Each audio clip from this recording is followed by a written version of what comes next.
दोस्तों, पेश है मेहनत की कमाई। ये कवर चित्र है दोस्तों। भिक्षा दे माँ, यह लो बाबा। यह बहुत पुरानी बात है। भीखू नाम का एक भिखारी था। वह गांव गांव जाकर भिक्षा मांगा करता। उसी भिक्षा से अपना तथा अपने 4 सदस्यीय परिवार का बहुत कठिनाई से गुजारा करता था, चलता था। दिन भर गांव गांव पद यात्रा वो करके भिक्षा मांगने के बाद भी उसके परिवार को पेट भर खाना न मिलता पाता। इसी वजह से उसका मन बहुत खिन्न रहता। देखो जी, आज भी भिक्षा न मिलकर अन्न बहुत कम है, हम भूखे ही रह जाएंगे। बच्चों को तो पेट भर खिला दो, हम भूखे भी रह जाएंगे तो कोई बात नहीं। भीख मांगना उसका खानदानी पेशा था। वह जवान था। सेहत भी अच्छी थी, मगर कोई काम धंधा करके धन कमाने की अपेक्षा हमेशा यही सपने देखता, कहीं उसे हीरे जवाहरात की पोटली मिल जाए, धन मिल जाए, सुखी हो जाए। उसके लिए बहुत कष्ट, सब कष्ट दूर हो जाएं। वह राह चलता भी धन के ख्यालों में डूबा रहता। ए भगवान, धन बना दे, मुझे सारे कष्ट दूर कर दे।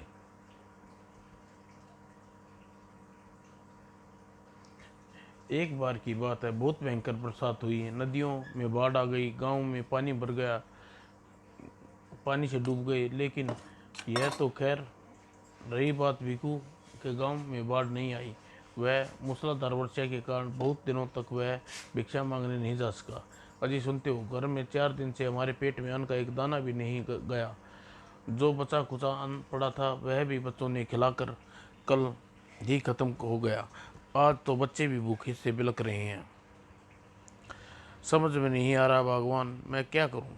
इस बारिश में तो हम कहीं कहर डा दिया। 6 दिनों से भिक्षा मांगने भी नहीं जा सका। हम तो भूखे ही हम तो भूख रह लेंगे, मगर इन मासूम बच्चों का क्या होगा। इनकी बिलखना मुझसे देखा नहीं जाता। बच्चों के भूख से बिलखना मुझसे भी नहीं देखा जाता। तुम बताओ, मैं क्या करूं। मेरी मानो, एक बात कहूं, कहो, कहना क्या चाहती हो।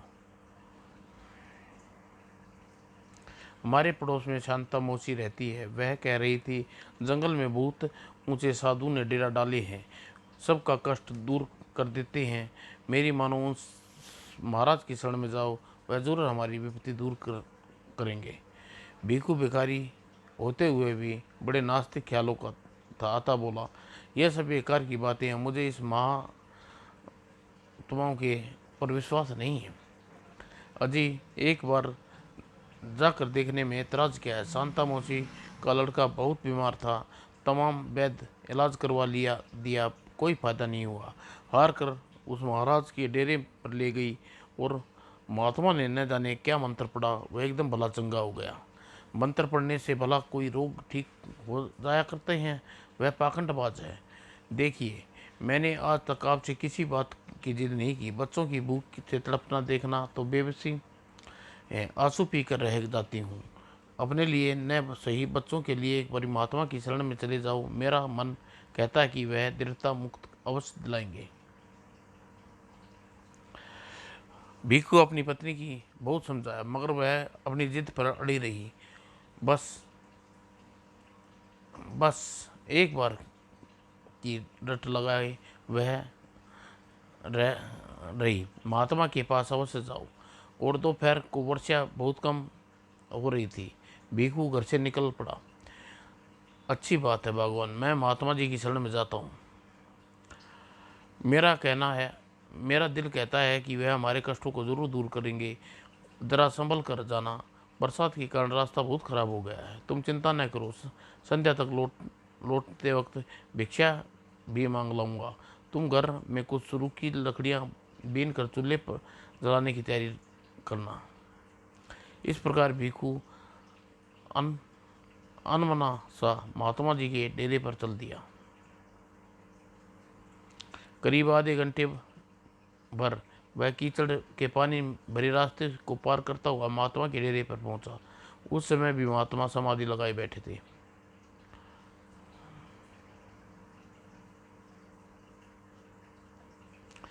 महात्मा के सवागाठ प्रमाण करके वह बैठ गया और महात्मा की आंखें खोलने का इंतजार करने लगा। महात्मा के तेजस्वी मुख को देखकर अपने आप भिखू के मन में उसके प्रति श्रद्धा उमड़ आई। थोड़ी देर महात्मा जी ने आंखें खोली तो भिखू के सामने बैठा देख बोला, कहो वत्स, बारिश के कारण मार्ग में अवरुद्ध होने पर तुम इस भीड़ में आने में कष्ट कैसे किया? महात्मा, मैं गरीब भिखारी भिखू हूँ, मुसीबत का मारा हूँ। और भिखू ने अपनी दुख भरी सारी विपदाएं कह सुनाई। ओह, तो तुम्हारी समस्या, ओह यह है तुम्हारी समस्या। हाँ महात्मा, अगर मैं बेशुमार धन दे दें मेरे कष्ट दूर हो जाएंगे। महात्मा समझ गए कि भिखू की भावनाएं ग्रस्त जीवन जिया है, इसलिए केवल धन को ही इतना सुख का आधार मान रहा है। वह बोले, भगत, केवल धन सुख का आधार नहीं है। अगर तुम्हें बेशुमार दौलत प्राप्त हो जाए तुम अब हो जाएगी तुम तब भी ज़्यादा दुखी हो जाओगे, और दौलत के कारण वह किस काम की?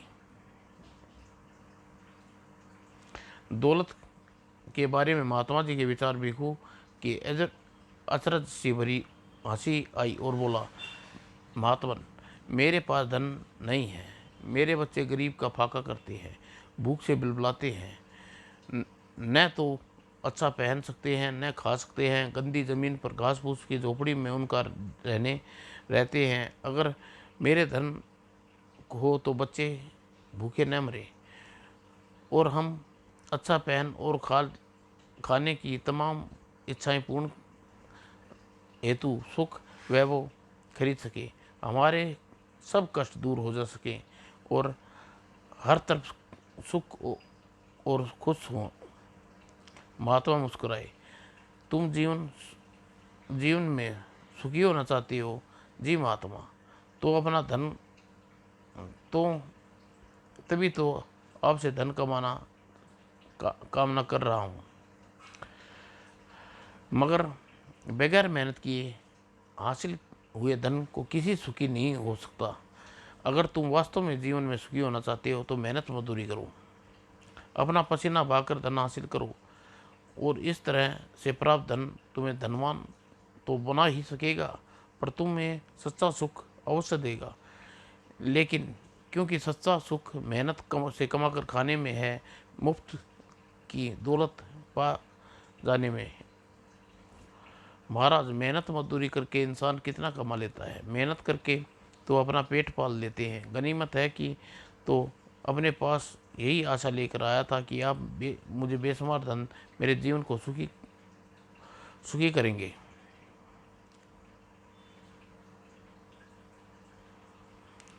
अच्छी बात है भिखू, हमारे दर से आज तक कोई खाली निराश नहीं लौटा। हम तुम्हारी इच्छा पूर्ण करेंगे, लेकिन पहले तुम फैसला कर लो, तुम सुख पाना चाहते हो या धन?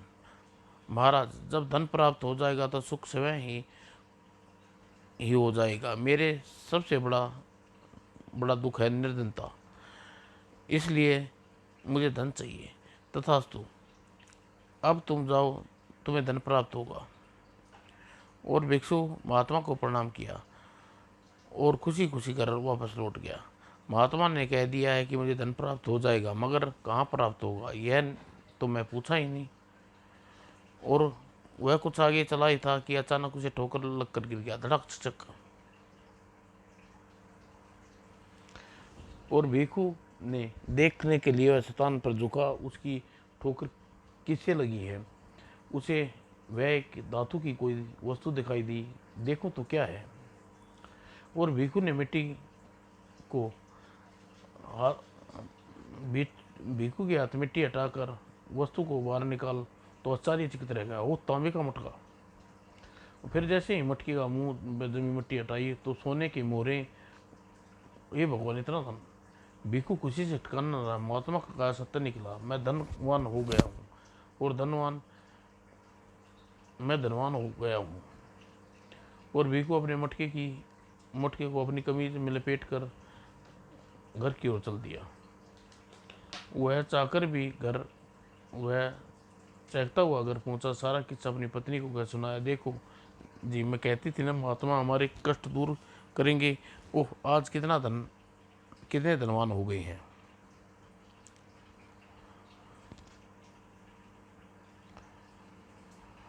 ठीक कहती हो भगवान, महात्मा बहुत ऊंचे पहुंचे हुए हैं। महात्मा उनकी कृपा से हुई है हम पर। अब हम एक बहुत बड़ा महल बनाकर शहर में रहेंगे। बच्चे अंग्रेजी स्कूल में पढ़ेंगे। वो मोटर भी खरीदेंगे। हाँ, ऐसा ही करेंगे रानी।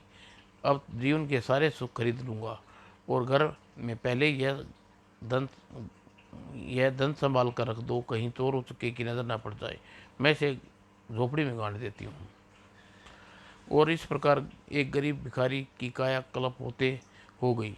कुछ ही दिनों में वह गाँव छोड़कर अपने कल शहर रहने लगा। मोटर और एक आलीशान बंगला उसने खरीद लिया। बच्चे पब्लिक स्कूल में पढ़ने लगे। लोग सेठ भिखारी दास दास कहने लगे। वह निर्धन था तो उसका कोई दोस्त न था। धनवान हुआ तो सैकड़ों दोस्त बन गए। अच्छे काम पर बुरे ज़्यादा दोस्त पर भी वह खर्च करता था। रात भर क्लबों में बैठा रहता था। पियो यार, तुम तो नखरे कर रहे। नहीं यार, मैं शराब नहीं पीता। और दोस्तों ने शराब पीना सिखा दी। वह नशे में झूमता हुआ घर पहुंचा। छी छी, अपनी शराब पी रखी है। अरे सेठानी शराब पी है। जानती हो, दुनिया में जितने भी रईस हैं सब शराब पीते हैं। तू कल क्लब चलेगी हो, मज़ा आता है वहाँ। और वह अधिक नशे में था। उसकी पत्नी ने तो कुछ नहीं कहा, लेकिन सुबह नाश्ते की मेज में पर बात छेड़ी। देख जी, कल आपने शराब पी, अच्छी बात नहीं है। शरीफ आदमी क्लबों में नहीं जाते। मुझे सब अच्छा नहीं लगता। तुम तो अपनी अपनी भक्ति में लगी रहती हो। तुम्हें क्या पता दुनिया कैसे जीती है। हूँ चली मुझे लेक्चर देने। और आइंदा ख्याल रखिए, मेरे काम में दखल देने की चेष्टा न करना। समझ गई? गवार कहीं की लोगों की बीवियां तो अपने पति के साथ घूमती हैं, क्लबों में डांस करती हैं, और तुम भक्ति के सिवा कुछ नहीं आता तुम्हें। सब तुमसे बस लेक्चर सुनाती रहती हो। मैं शहर की औरतों की तरह बेशरम नहीं हूँ। तुम किसे बेशरम कहती हो बेवकूफ़ औरत? यह धनी समाज सभ्यता से जीने का तौर तरीके हैं। अगर बेशर्मी की धनी समाज में जीने के तौर तरीके हैं तो मैं बाज आई ऐसी तौर तरीकों से। इसे सीखने की आवश्यकता नहीं हो। अतः अपनी लज्जा आनी चाहिए तुम्हें अपनी पत्नी के भद्दे आचरण को अपनाने को कहते हुए। इसे धनी होने के साथ साथ भिखू बहुत बड़ा परिवर्तन था गया था। उसे घर उसे घर वालों की अपेक्षा अपने दोस्त और महफिलें अच्छी लगती थी। पत्नी को समझाने पर उसे क्रोध भड़क उठा। उसने पतिव्रता पत्नी पर हाथ वह आज तक देवी समझता था, वह दौलत के नशे में हाथ उठा बैठा और तड़ाक छड़ाक लगाम जवान चलाती है। स्वामी, चल मेरे चल हट परे। जिस घर में 2 घड़ी चैन नहीं मिलता वहाँ रहने से क्या लाभ। स्वामी, भोजन करो, बिना मत जाइए। अन्न का तिरस्कार अच्छी बात नहीं। चाहे मुझे और मार लीजिए, पर भोजन करके बाहर कदम रखिए। मगर भिखू उर्फ सेठ भिखारी दास पत्नी की प्रार्थना पर कोई प्रभाव नहीं पड़ा। उसे गुस्से में बड़बड़ाता हुआ घर से बाहर निकल गया। और दूसरे दुखी पत्नी भगवान की प्रार्थना करने लगी। भगवान, मेरे पति की रक्षा करना। उन्हें अन्न का अपमान किया है, उसके लिए मैं तुमसे माफ़ी मांगती हूँ। और अपार धन भिखू की बुद्धि पर पर्दा डाल दिया। इसलिए समय वो अपने स्वार्थी व मौका परस्त दोस्तों के साथ क्लब में बैठा जुआ खेलने लगा। बस भाई, फिलहाल तो मेरी जेब खाली हो चुकी है, अब मैं चलता हूँ। इतनी जल्दी क्या सेठ, रुपए की चिंता क्यों करते हो? एक आवाज़ दो, हम तिजोरी खोल देंगे। बोलो कितना चाहिए? और बेवकूफ़ का क्रियाकलाप यही तक सीमित नहीं था। और वो रेस, शराब, जुए के अलावा रेस खेलने का चस्का भी पड़ गया था। तुम्हारा घोड़ा जीतेगा, जीतेगा सेठ, दाम बढ़ा दो, क्यों नहीं? और बैकअप 7 नंबर 7, कम मान, तेज तेज, हाँ हाँ, हरी अप हरी अप। ओह, धन खत्म हो गया है। खैर कोई बात नहीं दोस्त, किस काम आएंगे, मैंने बहुत खर्चा किया है उन पर। और देखो,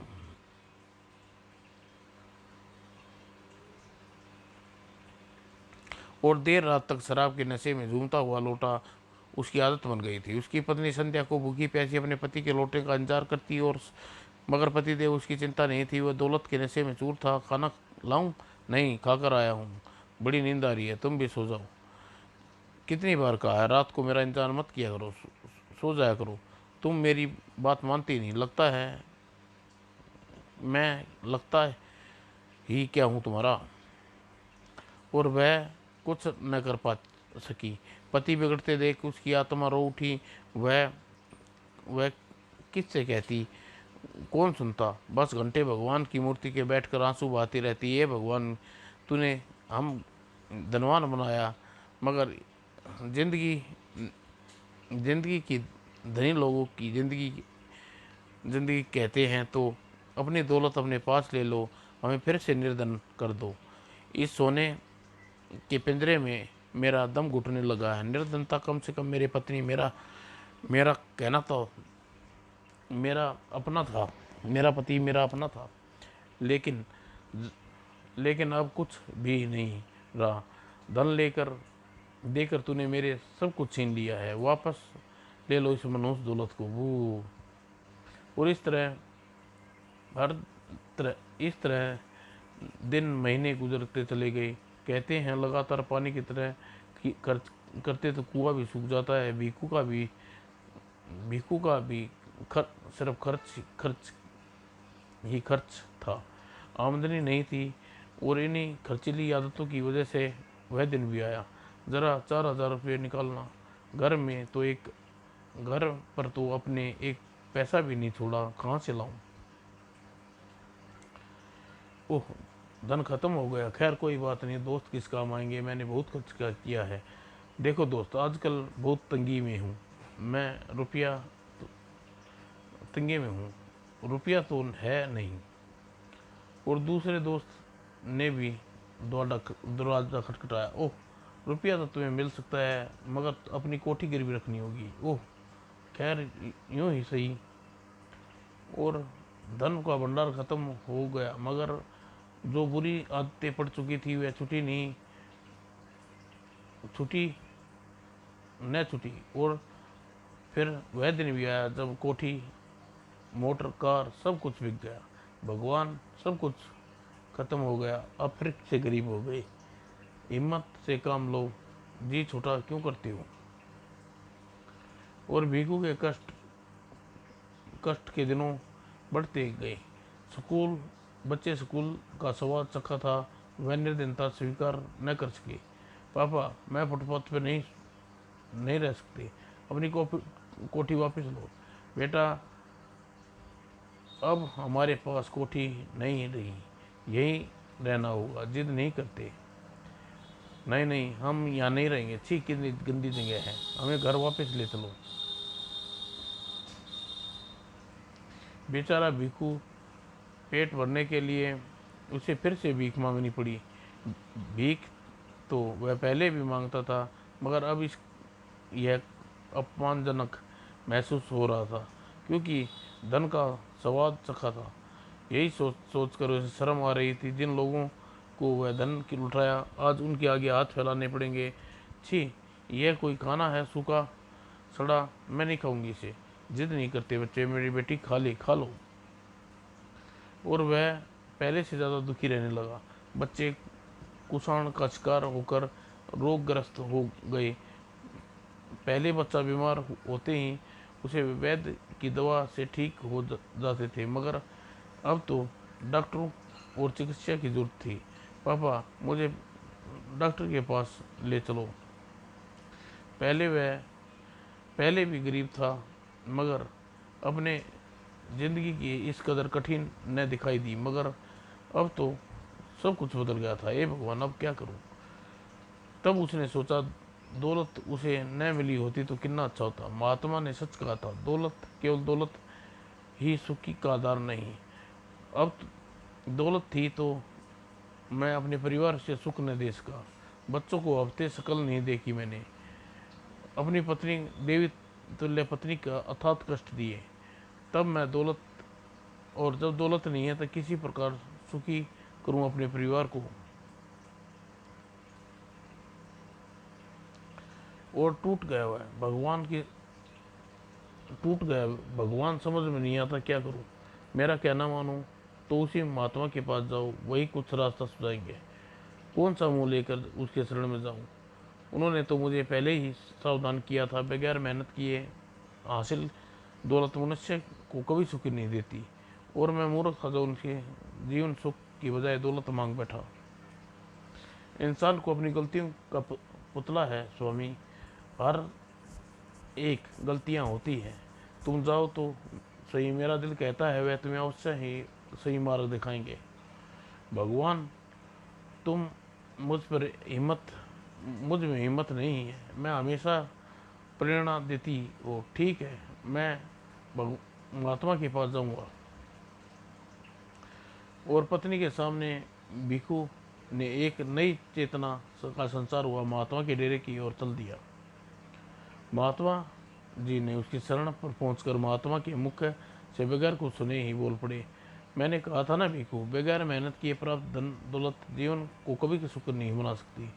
देख लिया, अपार दौलत को पाकर भी तुम अपने सुखी न कर सके।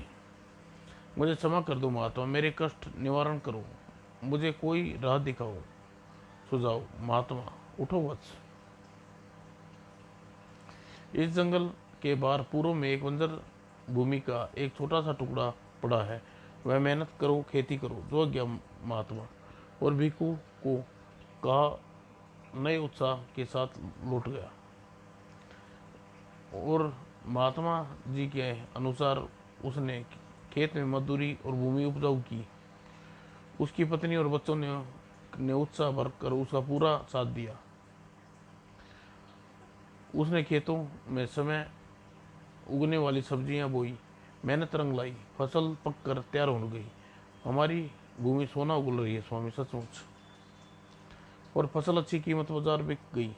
देखो भगवान ने कितने पैसे कमा कर लाया हूँ। अच्छा, भगवान हम पर मेहरबान है।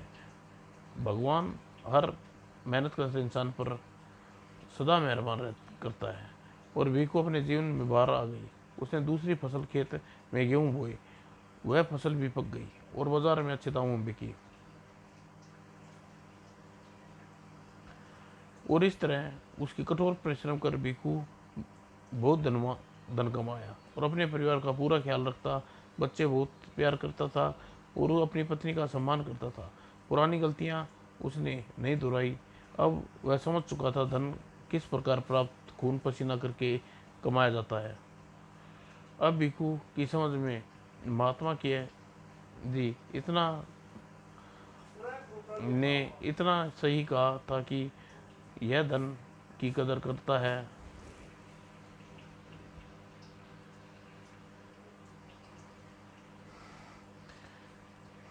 जीवन में पहली बार भिखू को महसूस हुआ बहुत सुखी। इतना सुख शायद उसे कोई उससे ज़्यादा सुखी न हो। सुनो जी, महात्मा जी पर कितना उपकार किया है, हम कितने कृतज्ञ हैं। उसकी शुक्रिया अदा करने भी नहीं गए। ओह, मैं कल ही जाऊंगा।